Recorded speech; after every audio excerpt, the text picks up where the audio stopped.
Après la très large victoire face à Villarreal à l'aller, l'OM s'est offert le luxe d'avoir 4 buts d'avance au moment d'aborder le match retour en Espagne. Un matelas très confortable parce qu'on a pris une grosse option sur la qualif, pour autant le mot d'ordre du match retour c'est de faire le boulot pour ne pas laisser Villarreal croire en l'exploit parce qu'ils voudront montrer un tout autre visage devant leur public, et il ne faut surtout pas leur laisser l'occasion de nous surprendre. Dans l'avant-match on va parler compo en se demandant si Gasset doit faire un léger turnover en prévision du match contre Rennes, on s'intéressera à la dynamique de Villarreal avant de passer aux joueurs à suivre et aux pronostics. Comme à chaque avant-match, donnez-moi votre pronostic avec le score exact en commentaire, ceux qui auront vu juste seront mentionnés à la fin du prochain avant-match. On commence directement par un focus sur la compo côté marseillais. Avec notre avance confortable et le déplacement très important à Rennes ce week-end, ce serait pas une mauvaise idée de faire un peu de gestion tout en gardant quand même une équipe compétitive. Après la gestion, ça veut pas forcément dire qu'il faut tout changer dans le 11, mais il faudra savoir gérer les temps de jeu en faisant sortir des titulaires assez tôt dans le match si ça se profile bien. Sur le système, je pense que Gasset restera sur son dispositif qui ressemble un peu à un 4-4-2 losange.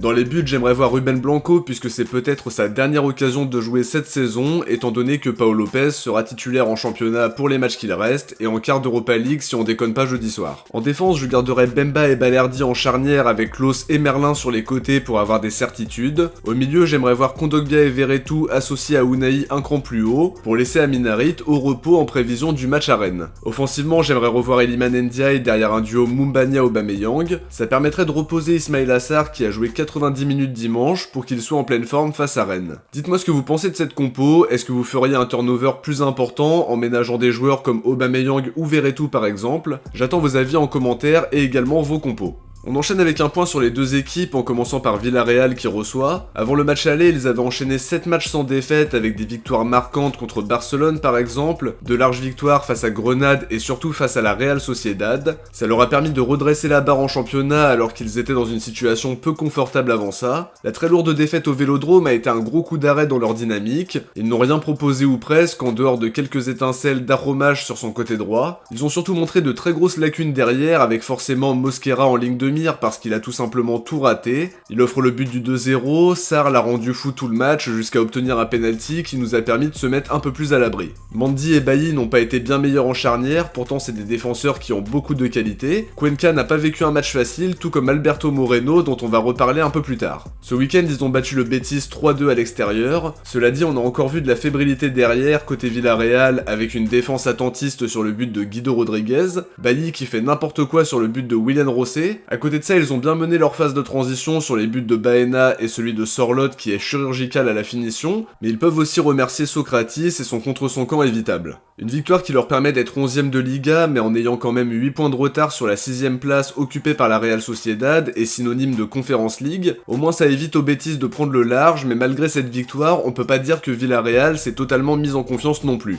Le gag de leur dernier match, c'est qu'Alberto Moreno a été encore une fois expulsé. Au match aller, il a pris 2 cartons jaunes en moins de 20 minutes de jeu, et face au Betis, il a encore été exclu. Je sais pas si c'est souvent arrivé d'être exclu sur 2 matchs consécutifs, mais en tout cas Moreno, lui, il l'a fait. Marcelino a en tout cas été clair sur son objectif pour le match retour, il veut que son équipe surfe sur les derniers succès en Liga pour gagner jeudi soir. Dans son discours, on n'a pas l'impression qu'il croit vraiment à une remontada, mais il veut une victoire pour quitter la compétition sur une bonne note si l'exploit n'est pas possible. Quoi qu'il en soit, ils voudront montrer un bien meilleur visage qu'à l'aller, ce sera pas dur parce qu'ils sont complètement passés à côté au Vélodrome, ils ont des arguments offensifs avec des joueurs comme Sorloth ou Moreno qui ont de vraies qualités face au but. Cela dit, leur fébrilité défensive pourrait encore leur coûter cher jeudi soir parce qu'on a encore vu de grosses difficultés face au Betis. Côté marseillais, la préparation va se faire avec l'esprit un peu plus tranquille, une avance de 4 buts avant un match retour c'est pas du tout négligeable, bien au contraire, c'est un beau matelas de confort et comme vous le savez, dans l'histoire il n'y a qu'une équipe qui a remporté un match aller 4-0 en Coupe d'Europe et qui s'est fait éliminer au retour, on veut pas être la deuxième à qui ça arrive, donc comme on l'a dit dans l'intro, faut aborder ce match retour avec beaucoup de sérieux et d'humilité. Le foot ça peut aller vite dans un sens comme dans l'autre et selon le scénario du match, on pourrait se faire surprendre.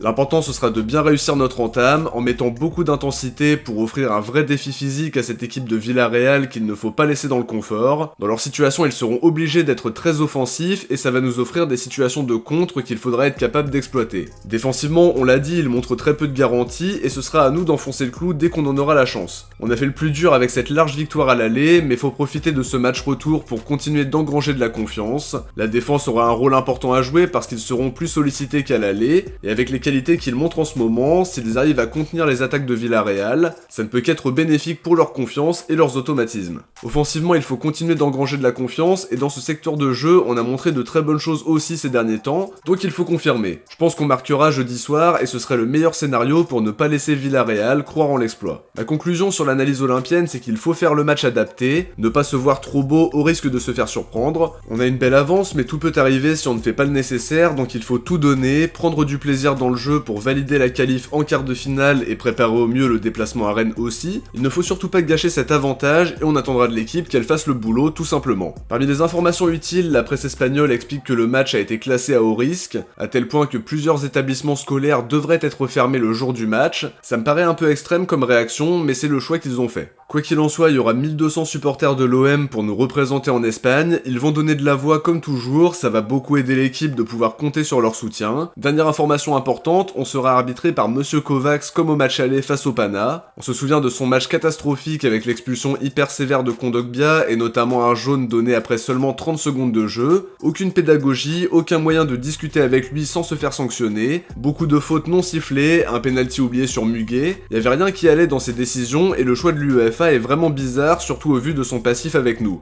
Espérons maintenant qu'il ne nous arrose pas de carton une nouvelle fois, sinon ça peut nous coûter cher pour la suite. L'OM a d'ailleurs envoyé une lettre à l'UEFA pour tenter de comprendre leur choix, en considérant que c'était un vrai manque de respect à notre égard, et je suis bien d'accord avec eux.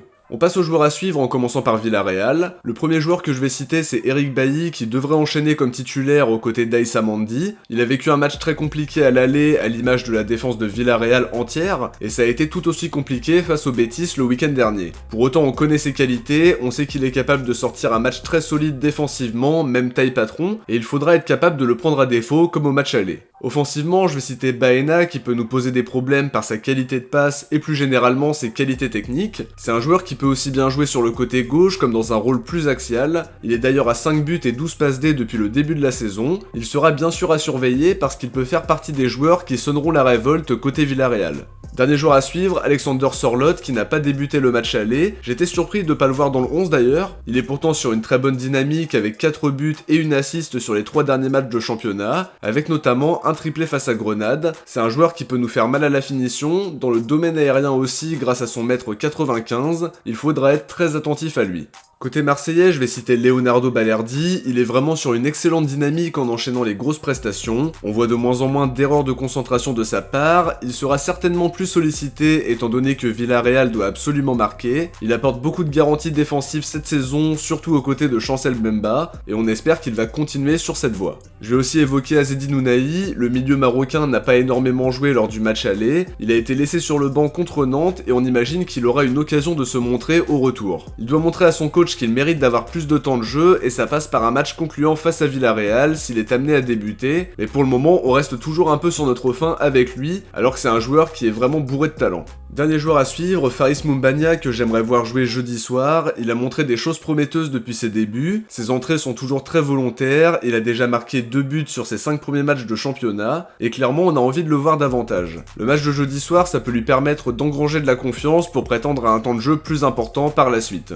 On enchaîne avec mon pronostic pour ce match retour. Avec une telle avance, c'est totalement inconcevable de ne pas se qualifier à la fin, mais ça suppose de faire un bon match, de l'aborder avec beaucoup de sérieux et d'humilité pour ne laisser aucun espoir à Villarreal. Forcément, il y a ce petit côté pessimiste en nous qui nous dit qu'il faut se méfier, mais si on met les bons ingrédients, on n'a pas trop de soucis à se faire normalement. Pour ce match, je m'attends à voir Villarreal attaquer énormément, et c'est pas une surprise parce qu'ils n'ont tout simplement pas le choix s'ils veulent espérer quelque chose. On aura des transitions à bien mener et on connaît leur fébrilité défensive.